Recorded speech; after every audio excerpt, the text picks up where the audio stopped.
Full disclosure, news and commentary number 4.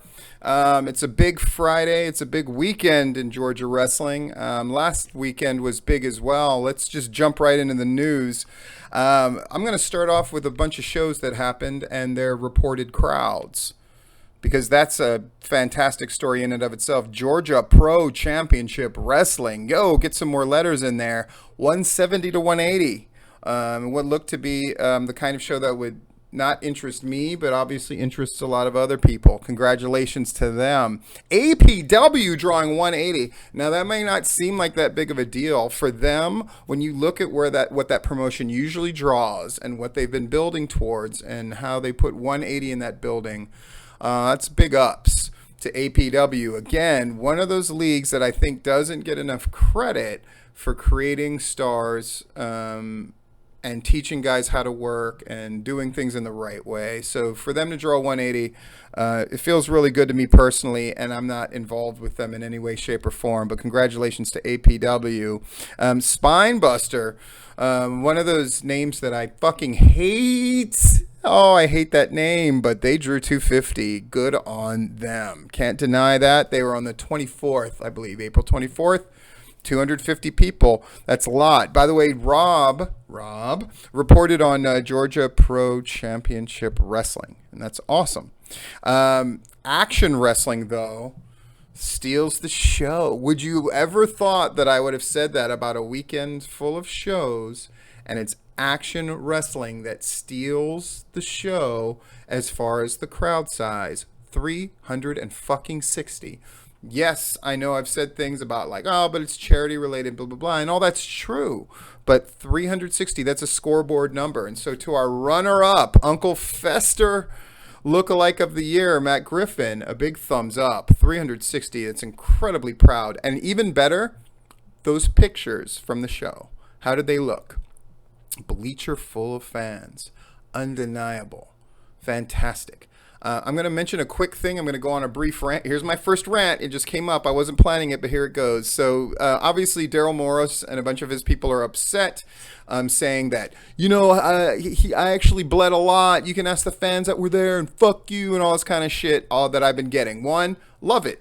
Please continue to give me your feedback. I appreciate it. But more to the point is this. If that's true, that you bled buckets, that Daryl Morris bled buckets, and it was this amazing cage match. By the way, somebody who was there, who knows and sees a lot of the shows around Georgia for various reasons, who does see the shows, told me it was the worst cage match they ever saw. And that probably covers a lot of territory, but that's neither here nor there. But the picture that you allowed to be put up, the only pictures that we've seen from that event, is Daryl Morris with that rug burn on his head. Whose fucking fault is that? You got to be smart. Just like now, people are putting their crowd sizes in their reports, which I am a big fan of and big advocate of. I'm not going to say it's because of me. I'm just going to say I've encouraged that behavior. Let me put another bugaboo in your ear, dumb shits. If what you want is for people to have the right impression and the best impression of your show, that picture that you put with the report is invaluable. One day, for shits and giggles, I'm going to show you some of the pictures that have involved me in the past, right? There's the one, and I as soon as I describe this picture, any number of you listening to this, watching this, are going to know the picture that I'm talking about. That's how fucking good it is. The one where I'm in the green jacket, the beard, fucking rage face, and I've got the fucking implement, and Jeff G. Bailey is at my feet, and I'm holding him, and I've just cut his head, and he's bleeding. You know the picture? Of course you fucking know the picture, because we staged that picture. We told the photographer where to be. We did the spot, and then I made sure I looked at the camera, and it looks fucking awesome. You know why? Because I give a shit about what I'm doing, and I want people to know that that fucking thing mattered and for it to burn into their brain. Daryl Morris, what you allowed to be burnt into our brains, rug burn, tired old man, sitting there. Is that reflective of the show? Is that reflective of the spots that you did? If not, that's your fault. Pro tip. Moving on. We got Southern Fried on May 4th. It's their go-home show for Shindig. And David Manders is out there shaking the bushes, beating the drum. Come out, come out, come out. Did it seem a little beggy to me? Did it seem a little like desperate to me? A little bit. I can understand telling people, you're gonna want to be at Shindig, blah blah blah blah blah, but begging people to come in for the go home show, talking numbers, right? We've put 651 in that building before, implying that they want to do better than that. Of course they do, right? If they've got 651 before and they got 500, let's say at last year's Shindig, this year's Shindig I think needs a minimum of 500, and realistically more than 651 to claim that they're truly growing and truly all of that stuff. That's just my opinion, of course, but apparently my opinion, a lot of people listen to it and it matters. Great. Is it a good look to ever beg for fans? Josh Wheeler used to do it. AWE was not a good look then. I think the promotions that beg for people to come to their shows without promoting their shows, like you guys, and David Manders is right. Like the fans, you guys helped make us promotion of the year and blah blah blah. Though fans don't vote on that shit, so technically not true. But realistically, the Southern Fried had a lot of momentum, and that leads to winning awards often because a spotlight is shown on the different things you're doing. If a lot of people are watching, makes sense. But I think a mistake that promoters make is they think their job is to get asses in the seats by any means necessary, even if it means long-term damage. Promotion is not begging people to come buy a ticket. Promotion is giving them a reason to be there. Being part of history is definitely a symptomatic thing and a residual effect of being part of a great show, but it can't be the only incentive. You're asking people to give up their time and their money. Just my opinion. The Anarchy Wrestling Stars in Mexico thing is the kind of story I fucking love. I love seeing those guys, that picture where they're all obviously having a fucking great time wrestling at a resort. Like I told Larry on Tipping Point, and if you didn't listen to Tipping Point, you should. Jonathan Feltner, I thought, gave a very impassioned plea towards younger guys to quit being pussies and learn to take criticism. That doesn't just apply to younger wrestlers, of course. That apparently applies to just about everybody. Naughty me, naughty me. Dylan, I thought, did a good job of quitting himself. He's not always the most engaging person talking, but I think I did a good job. I pat myself on the back. I think it was suggested to me by more than one person, actually, that I add the rapid fire question thing at the end. It's something that I came up with because I got kicked off, so I couldn't get back on right away. And I'm like, I need to get in there and fucking make fire happen, just fucking fire and end this interview strong. And so I came up with that on the spot, but I think it's going to be a regular thing. I thought it was really great, and we got some like legit good answers. Obviously that ties into but about Anarchy Wrestling Stars in Mexico, just real quick. So sometimes the best memories you'll have from wrestling, and just trust me on this one, are the gigs that aren't the conventional wrestling shows that you do.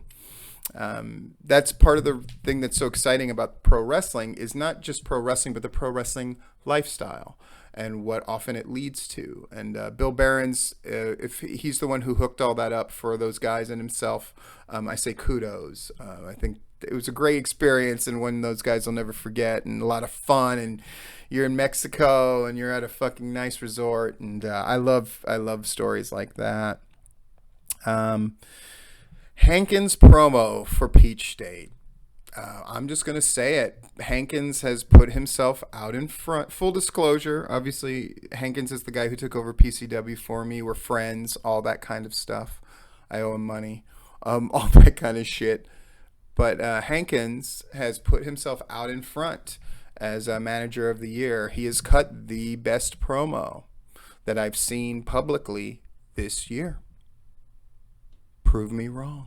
Am I wrong? Remember when I used to say that shit? Boy, people used to get mad. They still do. Big story, of course. Southern Honor. Big show tonight. May 3rd, Friday. Are you going? If not, you fucking should be going. If you're listening to this or watching this, you should be going to the show. What's my prediction? Not that my predictions fucking matter. Are they going to hit the 1,000? I don't think so. I don't think they are. But I hope they prove me wrong. What kind of show is it going to be? Well, I probably already know too much. So me making a prediction isn't very cool. Honestly, knowing what I know, I'll say this. It's the biggest. It's the Georgia wrestling show that's going to get the most attention nationally, by far, of anything anybody's going to do, including, Scenic City, even though it's not technically a Georgia show. You know what I'm saying? The show tonight is going to get more national attention and have more repercussions in the wrestling world, and for Southern Honor and their place in the wrestling world that continues to rise and rise, up and up and up and up and up. I mean, they're already the number one promotion in Georgia. And oh, did I say that? I did. I said it. They're the number one promotion in Georgia. And the awards are theirs to lose this year. The awards are theirs to lose this year. Whether they hit 1,000 or not, is Gary Lamb not the promoter of the fucking year? Is Dylan not the booker of the year? They're doing the most interesting shit. Okay, let's think about all the angles that everybody's doing. And the Corey Hollis pile drives Brooklyn Creed. Boom. Is anybody else doing anything that compelling? No, they're not. Is anybody else? The fact that I even know what's going on in their title picture is amazing, because I don't remember what the fuck anybody else is doing. I do remember that Shane Marks is wrestling Sal Renaro at Peach State because of his promo. That's how good that fucking promo was. But I know that AC Mack and Shannon Moore are wrestling against Angel, right? The champion at Southern Honor. How do I know that? Because they've done a fucking jack job promoting that thing. Fucking promos from all three of those guys. Shannon Moore's promo I thought was really great. Reminded me of when Adam Pearce did a promo for us leading up to a Sacred Ground. Just real pro, and it looks really fucking great. But it still looks it looks in the same universe as the AC Mack promo and stuff. That's a real trick to pull off. It's a real subtle thing, and it's a sign that they know what they're doing production-wise. Like I said, Booker is Dylan's to lose. Southern Honor, that's their promotion. It's theirs to lose. And the only reason the May 3rd show may not win Show of the Year is only because it's happening relatively early in the year. But I have a feeling it's going to make such a huge impact. It's going to be sort of undeniable. It's probably going to be Show of the Year. Now our commentary portion at the end. Lio Rush, right?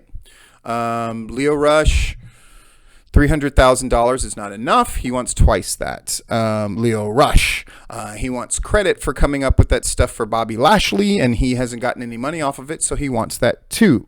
And Lio Rush wants a number of other things, and he's probably going to cost him a job, and he's a big fucking idiot, is what idiots say. Wrestlers, you fucking crab in the bucket motherfuckers. Lio Rush should be your idol. I've said this many times before. Lio Rush is an example of what you should be doing. That guy was working security at a fucking Maryland indie 3 years ago. And he made it all the way to the top. He made it to the fucking WWE. And that's not without slip-ups. He had that whole fucking Twitter thing where he tweeted that thing about he's insensitive and they should get rid of him. And they fucking did, and they beat the fuck out of him as punishment. And he took it. And guess what? He got to the show. He got to the dance. And the guy is fucking a midget. He's tiny. So what? He's black. So what? He made it work. Guess what? He's the only interesting thing about Bobby Lashley fucking ever. That's the truth.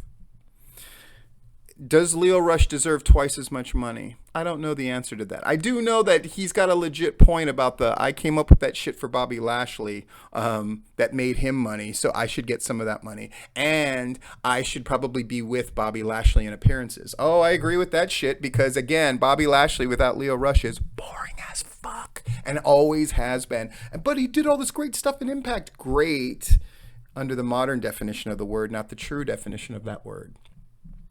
But Lio Rush The reason he is where he is, even though he's small and even though he's black and even though he's, too much of a spot guy and all the other knocks that people want to make, is one, he was always a relentless self-promoter. Two, he always believed in himself completely. Three, he puts in the fucking work in the gym and on social media. Four, he does everything to the best of his fucking ability. And isn't those four things what we always say people are supposed to do to make it in the WWE? But not like that. That's what you're saying right now, right? He's so stupid because if that was me, I would be happy to carry people's bags. If that was me, you know what? It's not you. And you know why? Because you wouldn't have had what it takes, or you didn't have what it takes to get there in the first fucking place. Hear that. Understand that. He is who he is, and that brought him all the way to the dance. And now what you're saying is, yes, Lio, you did everything exceptionally. Yes, you believed in yourself more than anybody else believed in you, or even they believed in themselves. Your faith and confidence in yourself, the work that you put in, every effort that you made, trying out gimmicks and trying things out, sometimes failing at them, but then abandoning the things that weren't working and pushing the things that did work. Man, he did everything fucking right, folks. He went from security guard in Maryland 3 years later to the WWE making $300K a year. And now we're going to fucking question him? He survived mistakes, big mistakes, and continued to hold that gig and continued to be an interesting thing on that show. And now he wants more money. Because guess what? The secret is Lio Rush still knows what he's worth. And you want to crucify him for it. Crabs in a bucket.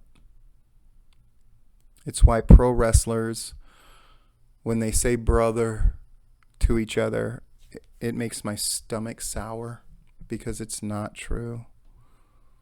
Because your reaction to Lio Rush, like I said before, when it came to Fry Daddy, your reaction to Fry Daddy being on NXT said more about you than it did about him.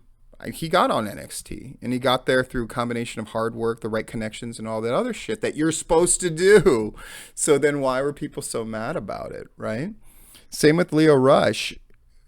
Who got him there? He got himself in the position where he can say no to 300,000. And by the way, for the dumb shits who think 300,000, that's an infinite amount of money, I think he broke it down pretty well, but let me just do some simple math for you guys. $300,000, let's say that's an accurate number, okay? Taxing on an independent contractor, because we know that's what pro wrestlers are in the WWE.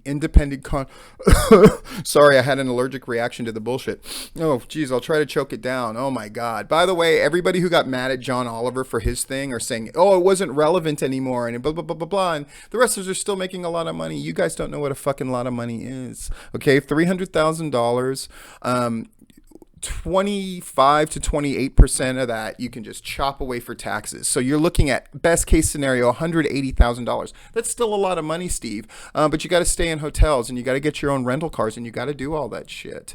And you got to live, and he's married, and he's got kids, and he's supporting them, and you're trying to do all this stuff. Again, I know we're going through this modern thing. Think about this. I'm just going to put this out as a general thing. I said enough about Lio Rush in particular. This last SmackDown and Raw, less people are watching this shit than ever have. Hear that. Understand that. Less people are into this shit than ever have been for the WWE. Now they're looking forward, and you can talk about internet, and you can talk about the network, and you can talk about fucking international, and that's really where the game is. That's the ball, the shiny ball they're trying to get you to look at over here. Because the truth is, the American audience matters less and less and less, because America's not number one in the world anymore. The market isn't here.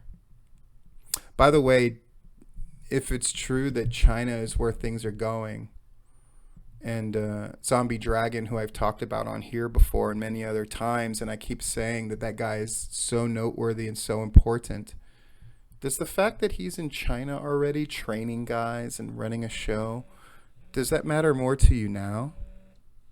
Think, dumb fucks. Anyway, I'm getting a call. Who is it? Jeff G. Bailey. I'll have to call you back. So the WWE is less people are watching, but they're spending more money and they're making more money. And Vince McMahon is making more money than ever. Triple H, all of them at the top are making more and more and more and more money. And I'm not begrudging them that whatsoever. But is it wrong that the guys who help provide that content want more? They're independent contractors. This shit ends for them. It's over. There aren't pensions. There isn't any of that kind of stuff. They're not like pro athletes in that sense. They're not even like entertainers in that sense. They have the worst deals going in sports or entertainment. That's real. So am I going to begrudge a guy for thinking he knows what he's worth and fights to get it? No. The question is, why don't you want to fight for what you're worth? And that means even amongst yourselves inside. Are you working as hard as you can? Are you doing as much as you can? Are you listening as much as you should? Are you asking for advice from the right people? Are you doing all of these things? Do you really think you're worth it? Or are you that dumb shit that thinks to yourself, well, if I was in that position, I would be... You would never get there. That's what I'm saying. So ask yourself, what will you do to get there? And then once you get there, what will you do to keep it and advance even further? Because that's what Lio Rush is having to do.